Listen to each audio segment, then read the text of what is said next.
Today is day 28 of the Karen Read trial. I'm going to give you my daily recap.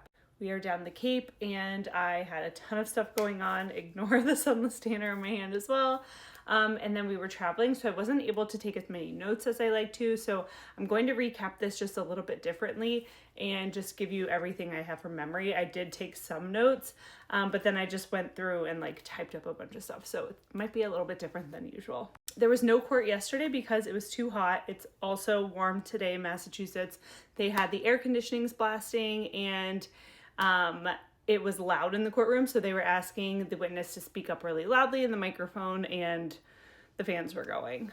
Today, the jury is meeting Dr. Daniel Wolfe. He is the accident reconstructionist from ARCA.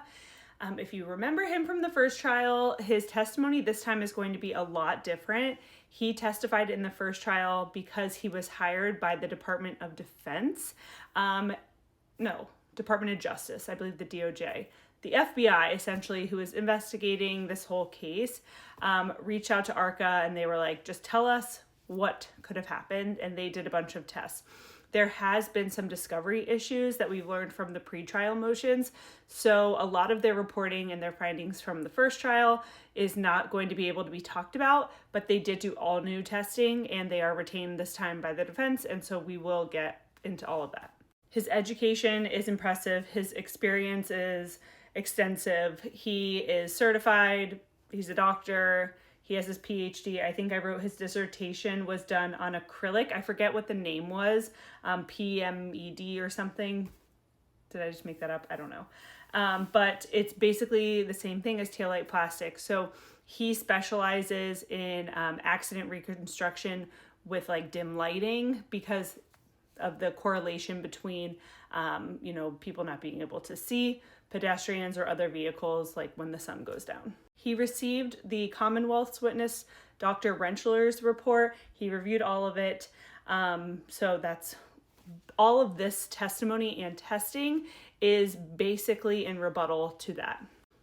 So because the federal government, the FBI was involved in the case the first time, all of their information is pretty much sealed still, so they just don't have to turn everything over to the courts like other people do when they're subpoenaed. So that's part of the reason that they did all of their own testing.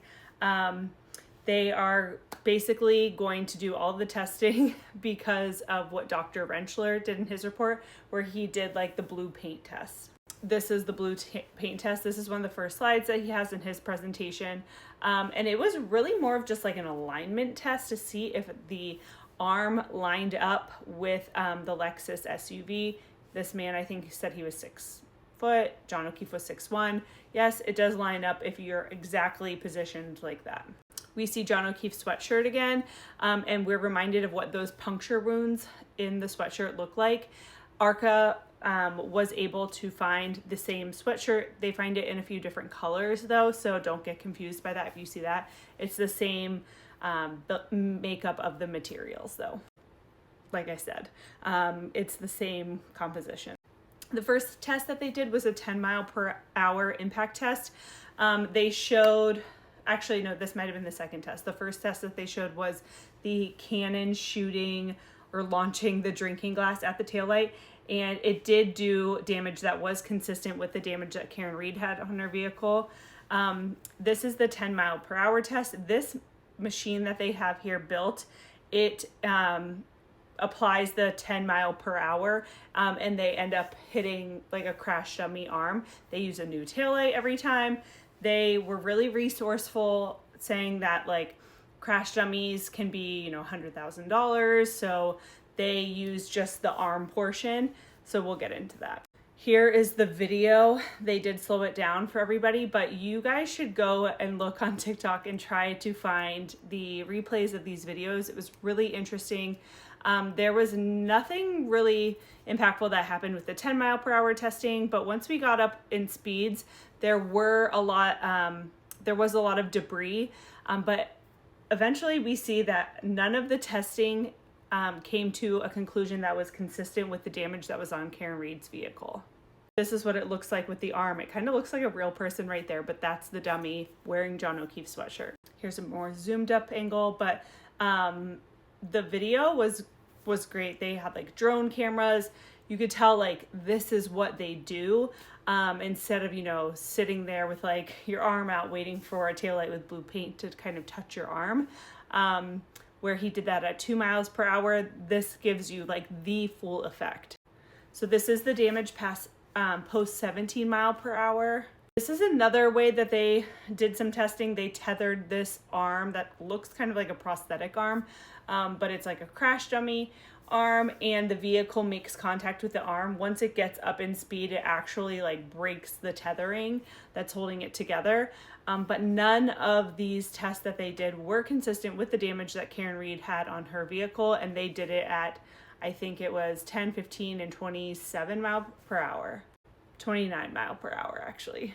This is just another angle of showing the vehicle. They had exemplar vehicles too that were the same make and model as Karen Reed's. What it came down to was the findings from all of the tests, like I said, were inconsistent with the damage that was on Karen Reed's vehicle. If I was a juror, this would really stick out in my head. We get into the cross-examination by Brennan, and there were a few things that he brings up, some things that we learn in pretrial motions, but Dr. Wolfe ended up communicating with Alan Jackson on the app Signal, which is an encrypted app that like deletes basically. So it was subpoenaed for him to turn over all of his communications with the defense. There were about 100 text messages that were turned over, but he couldn't get to all of them because he said he at one point, like after a year, after the first trial, he ended up deleting them. So I do want to mention too, if the jury was unsure about there being a first trial, they're definitely sure of it now. Dr. Wolfe talked about the first jury. Even Brennan was bringing up the first proceedings. So everyone knows now that this wasn't just like some other like little thing where they were just testifying maybe in front of the judge, but there was a jury there too. Brennan also brings up Dr. Wolfe's wife. He actually asks if any close relative has opinions on this case. I guess on her Facebook post-trial, his wife, she had been in like one of the Free Karen Reed Facebook groups, and he's like, I've never seen this, I don't know her opinions, and then we just move on from that, which kind of was the smart thing for Brennan to do. Brennan wastes a lot of time in my opinion, but it will be important once we hear from the other ARCA witness. He is asking about Dr. Wolfe's opinion on the lacerations to the arm, and Dr. Wolfe's counterpart, his name is Dr. Rentschler. He is going to go over the damage and injury to the arm in the crash dummy, and Brennan wasn't satisfied with that. He wanted his opinions on it, and Dr. Wolfe kind of was like, that's what Dr. Rentschler is for. Like, he'll go into that with you. And Brennan was like, I want you to answer this. So it was heated for a moment. There's also multiple times where the FBI is brought up.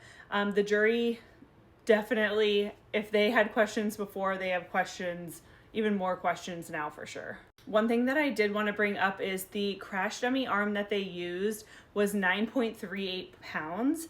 And to me, this was the best line of questioning that Brennan had for his cross-exam. John's arm, he says, was 11.8 pounds. So Brennan wants to know why they used a smaller arm and if that would have changed the data. And he kept saying that Dr. Rentschler is going to go over this damage. He still wasn't satisfied with that. But if I was a juror, I would be confused to know why they were working with a lighter arm. There's one point where there's some road rash to the crash dummy, and you can really see kind of, it looks similar to the damage that was on John O'Keefe's original hoodie, but it's not quite there. And so that kind of rules out the theory of like road rash or skinning with the puncture wounds that he had in his sweatshirt. Alan Jackson does the redirect, and he clarifies that Dr. Wolfe was not hired in the first proceeding by an insurance company. He wants them to know, like, I think Brennan had brought up insurance, so he just wants to set that straight. He wants to know too, has anyone ever just weighed John O'Keefe's arm? Like when he was in the medical examiner's office, he says no. He doesn't know where the 11.8 calculation came from, but it's basically just a statistic. So the jury's dismissed at 3:45. Dr. Wolfe will be back on Monday, and I will go through day 29 with you guys, but I hope you have a really nice weekend.